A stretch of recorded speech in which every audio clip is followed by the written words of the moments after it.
Our Campaign for Fair Finance has done recently some very original nationwide polling and research, the results of which will be issued fairly soon. Some of it is quite shocking in the sense that there's a whole cohort of people a cut above universal credit, but who can't borrow £1,000, even paying 25% APR. So universal credit doesn't help them. But what do we do about, there's nothing in the budget about that. What do we do about the broken finance and banking market that still isn't serving people? Well, I think your Fair Finance initiative is a very important one to try and open up financial services to people who have difficulty accessing it. And bearing in mind that the people who have difficulty accessing finance are not necessarily who you would think. And what can you do? Well, Justine Greening, Member of Parliament for Putney, has proposed ensuring that payments for rent count towards your credit rating, because it's quite difficult for people who are renting to build up the same credit rating as people who have a mortgage. Sure. And that it only needs a minor technical adjustment and they have a similar credit rating. And actually, if you've paid your rent for 5 years every month, that's just as good, shows you're just as reliable person as if you've paid a mortgage for 5 years. So I think there are technical things that can be done. And then there's the issue of bank balance sheets, which have been slowly repaired after the financial crisis, and risk appetite. Slowly repaired at the cost of our credit, in the sense of the IMF announcement, because a large part of that is the bailing out of the banks. Well, course, yeah. The banks had to be bailed out. Yeah, that sure. the destruction to the economy, if the banks hadn't been bailed out, would have been Terrible. much greater than it was. Yes, Terrible. and would have hit domestic savers, and would have hit people randomly, that people who had taken out a mortgage but hadn't completed the transaction would have found that they could have had tens, if not hundreds of thousands of pounds in their account, which they lost, but still owned the countervailing loan. So bailing out the banks was the right thing to do. Absolutely. And would have been devastating if it hadn't happened. Absolutely. In our research, we come across over and over again that there are many, many things that should be done to protect consumers, especially in the financial services area, and they don't get done because of politics, to put it bluntly.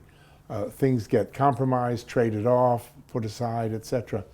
Do you think there's a role for somebody, a consumer minister or such, to be a non-political, independent expert in the financial services area, that can step in and say, as some new policy is being initiated, that this practically simply isn't going to work, however many votes it may get?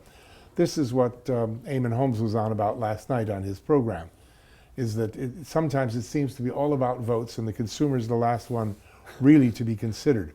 So we're very adamant about that. We can see examples of it everywhere. The fallout in the Wonga depositors, for example, who are now going to be made to pay debts, probably to hedge funds that buy their loan book, who actually would have been in a position not only not to have to repay the debt, but probably to get the principal and interest they paid back for being sold loans where they didn't meet the affordability test. So that's going by the wayside. If there was somebody who could push for legislation that these people who are proven cases of affordability not being considered would rank above secured creditors, there would be some equality restored to the situation. Nobody seems to do that. It's all politicians negotiating things back and forth. And in the financial services area, certainly, we think the consumer suffers. This is always the argument for a technical bureaucracy rather than democracy. That this shocking thing called politics intervenes and people do things because they want to win votes, and that harms consumers. Well, no, it doesn't actually, because who are voters? Voters are consumers. Politicians are on the side of consumers. And no, I don't think there is a technocratic solution to these problems of fair-minded bureaucrats who will get the decisions right. Indeed, I think the whole trend in recent decades has been wrong. It's taken away accountability. There have been more of these unaccountable, unelected officials who make decisions, like the Financial Conduct Authority, which is hardly accountable to Parliament or to ministers at all. And if something goes wrong, who do you complain to? Who gets redress of grievance for you? So no, I think that's the wrong way to go. I think that politicians, actually subject to the requirement to win a democratic mandate, are more likely to get these decisions right than a fair-minded technocrat. And independent authority, yeah. We've got millions of, well, not millions, but we have so many independent authorities, and they turn out to be unaccountable bureaucracies who make decisions that you can't then get overturned because there's no ability to get redress of grievance, and I don't think this system works. Bank of England Governor Mark Carney announced a while ago that he foresaw a 35% drop in the property market as a possibility. Then announced that, of course, he wasn't saying that would happen. It's just their duty to project these sort of things. But the scenario will be released in November, and how do you think that will affect the already seriously damaged housing market? Well, I think this follows on from the question you were asking me before, that you appoint these unaccountable technocrats thinking that they will be fair-minded and even-handed, and they turn out to be second-rate politicians. And I'm afraid that's the situation with the Governor of the Bank of England, a failed Canadian politician who's come to try and run the UK economy. I think it's a mistake to have appointed him. You're right. We won't mince any words about that. No, we will not. No, I'm not a great one for mincing words. Absolutely. I think he has brought discredit upon the Bank of England, and that he has abused the independence of the Bank of England to become involved in the Brexit debate, and his statements are politically tainted. And where are we? That's a good example. Where are we on Brexit now? And where are you? And will you emerge, as a lot of people hope you will? Well, I think the issue with Brexit is that British people voted for it, and it has to be delivered. And that there is nothing to be frightened about of leaving the European Union without a withdrawal agreement. If we do that, we save £39 billion of British taxpayers' money, which can be used if there are any difficulties that need to be overcome. There's a great pool of money there, ready to be used to ameliorate any difficulties that arise if there are queues at Dover or if there are particular types of export that are hit. So I think leaving without a withdrawal agreement is not something to be frightened of.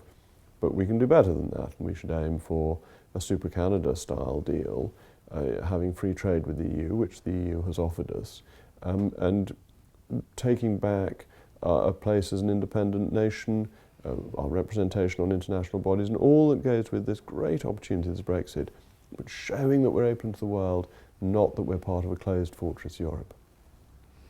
So do you think the Prime Minister is going to carry on, or will somebody else step in? I imagine the Prime Minister will carry on. Right. Because? Well, she's the Prime Minister. There's no pressure to remove her. Why should she go? She has the support of the House of Commons. She commands majority in the House of Commons, and she has the support of the Conservative Party. But your European Research Group and the anti-checkers policy and the rest, what happens there? You've sort of given an ultimatum. No, we're not in the business of giving ultimatums. We are interested in the policy issues. That's what the European Research Group does. Right. We are focused on the best outcome for the United Kingdom. We've done a lot of work on how you solve the Northern Irish border question, the UK's border with the Which Republic is the of only Ireland. question still outstanding, do you think? Well, I think it's a question that can be solved if there's any political will to solve it, and that it would have important ramifications for the Dover-Calais border as well, so that there are issues around it that could provide broader solutions. And it's been rather oddly discussed in isolation when we're not discussing the end trade deal, which has been part of the sequencing that was mistakenly agreed by the government 15 months ago or so. So that is the one question that is said to be outstanding. Whether it's as outstanding as it's said to be, or whether it's being used for negotiating political purposes, is a moot point. But that's what we should be aiming for: a comprehensive free trade deal with the European Union, and a simple exit rather than overcomplicated checkers one, which would leave us taking rules from the European Union for decades to come. A lot of people would like to see you guide us through the Brexit that's going to happen rather than some half-hearted, a bit of this and a bit of that kind of solution that we seem to be heading for. You're very flattering. I don't think many people want to see that. Well, and I'm, as I say, I'm focusing on the Brexit policy, not on individuals. absolutely. But if you were asked, I'm not going to be asked. okay, okay. So we will have a hard Brexit, do you think, or? I think we'll have Brexit. I don't think there is a hard or soft Brexit. I think there's either leaving the European Union or being in the European Union. The EU itself has rejected a half-in, half-out system. Right. And being in the European Union, it can be accepting its rules without having a say. That is still being in the European Union. Being in the customs union, the single market, without being a member of the European Union formally, just means you're there without a vote. That's a really bad deal. That's and a bad that, deal. I think, would be very unpopular and a mistake if the government goes down that route, which is where Chequers heads. On the other hand, leaving means that you take back control of your laws, your borders, and your money. And that must be the objective of the government, and that is a clean and clear position, and one that the European Union itself accepts. The new digital services tax, is that enough given the huge profits that Google and others are making? I think it's a mistake simply to look at the taxes companies pay through corporation tax. That companies employ people and they pay national insurance for that. They will be paying VAT. And that contribution to the exchequer will grow as the businesses grow. And so just looking at corporation tax is a very narrow focus. The one area that is the greater problem is the unfairness of business rates, which are much higher in the high street than they are for the warehouses that may be used by online providers. And there the issue for the government should be cutting taxes for the high street to help the high street rather than increasing taxation. There are very few problems to which the answer is raising taxes. You've said, coming back to universal credit, that it's a very good system, but that it was denuded of cash by George Osborne and the cash should be put back. How would one do that? Well, what happened was that the implementation of the universal credit was used by the Treasury as an opportunity to cut the welfare budget. And so various steps were taken. One was to delay the first payment for 6 weeks, and that was quite a big saving, but actually it had considerable consequences on people who don't have large savings, if any savings at all. So the extra 2 weeks without money was extremely difficult, hard for people to budget for. And it's issues like that. That one has already been tackled by and large. So it's trying to ensure that there is fairness in the transition and ensuring that people don't suffer a major loss of income as they switch from one form of benefit to the universal credit. You called on Philip Hammond, the Chancellor, to make fixing universal credit a priority in the budget, and he did interject some £2.7 billion. But that really tracks down to £630 per family, which really hardly even touches the size of the problem. Do you think he succeeded in fixing it? Well, we'll have to see precisely what the details are and where the money goes pound for pound. The issue has been really for people who are transferred from previous benefits onto universal credit, some of whom have been losing £200 or £300 a month. And people on limited incomes find this a very large amount to lose. It's very difficult for them. And I think the universal credit is a very good system because the best way out of poverty is unquestionably work. And making work pay is so important. The very straightforward argument is on previous benefits, the withdrawal rate of benefit could be over 90%, which essentially meant that people lost money when they went out to work once they took into account extra childcare costs and commuting costs. That's come down to 63%. I still, as it happens, think that is too high, but nonetheless, it begins to make work pay. That's the right thing to be doing. It's a good policy. But no policy works if it has very profound effects, even on a small number of individuals in the transition. And that's where I hope this extra money will be focused. And do you think it's enough? I think the overall amount is enough if it's going in the right areas, yes. Last year and before, you've come out quite vociferously about stamp duty. I think you're probably the leader of those who believe that stamp duty has frozen the property market. And It isn't a tax on rich people. It's that the rich people can't sell their homes, and it works all the way down. The sop, if we can call it that, of £300,000, those people probably would have bought their homes anyway, don't you think, for the couple grand they would save? And shouldn't he have done something to fix stamp duty and get the property market going?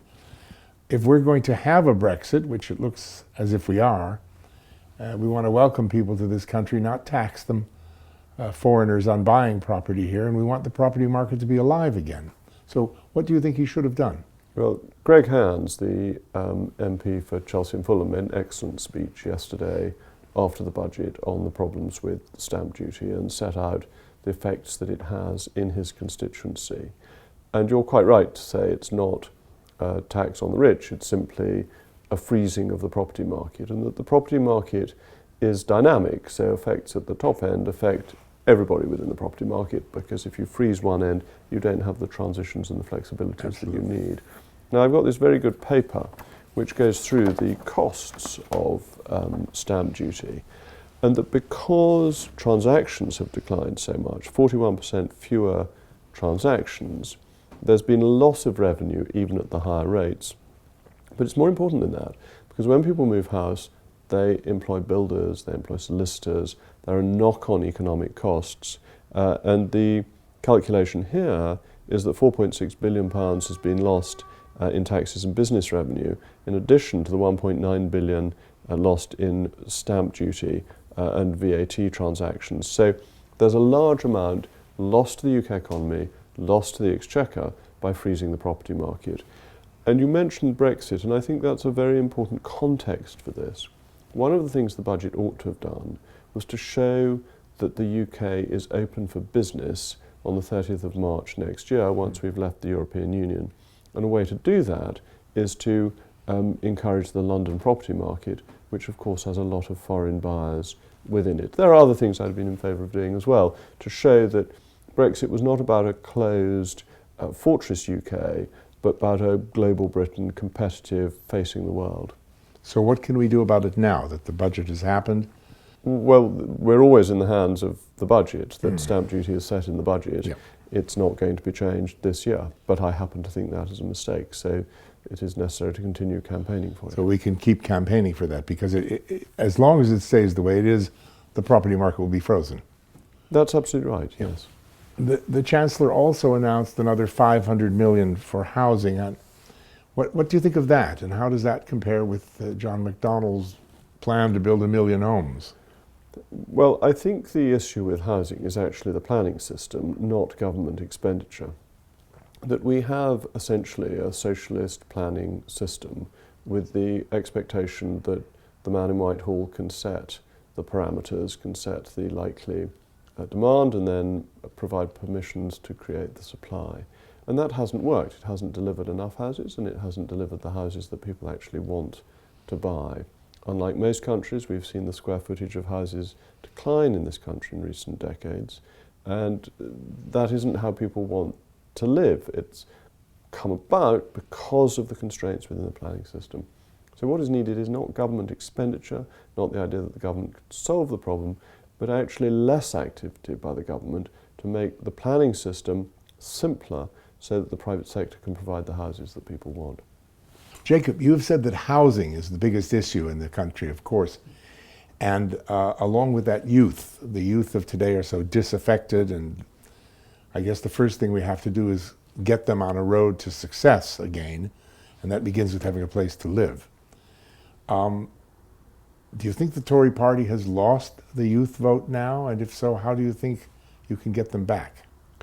Well, I think we need to speak more to young people. We need to do more events at universities. We need to put a Conservative message across, which is, in my view, attractive to all generations. I don't think you want to divide society up. I don't think you want to have a separate message for different age groups. You want to explain what the fundamentals of conservatism are, which is essentially that we believe that individuals and their families build society from the bottom up rather than it being a top-down approach, and that the job of politicians is to take obstacles out of people's paths to allow them to lead the lives they want to lead, rather than telling them what path they ought to go down. That's the difference between conservatism and socialism.